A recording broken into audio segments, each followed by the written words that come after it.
نواز شریف نے کسی فورم پر مذاکرات کی بات نہیں کی، ہو سکتا ہے انہوں نے رانا ثناء اللہ سے بات کی ہو۔ احسن اقبال کی ڈان نیوز کے پروگرام لائیو ود عادل شاہ زیب میں گفتگو، پی ٹی آئی قیادت کو 9 مئی پر معافی مانگنے کا مشورہ۔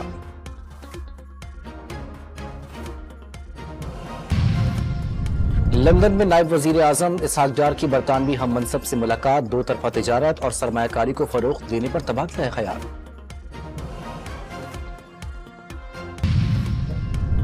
ڈیرہ غازی خان میں اپنا گھر اپنی چھت اسکیم کی قرآن اندازی، وزیر اعلیٰ پنجاب مریم نواز کی آن لائن شرکت۔ قرآن اندازی میں کامیاب افراد کو 15 لاکھ کا بلا سود قرض ملے گا۔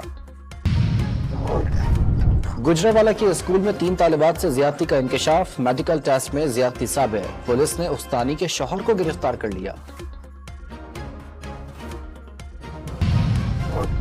اور اسٹیٹ بینک نے نئے کرنسی نوٹوں کے ڈیزائنوں کو شارٹ لسٹ کر لیا، شارٹ لسٹ ڈیزائن عالمی ماہرین کے پاس بھیجے جائیں گے۔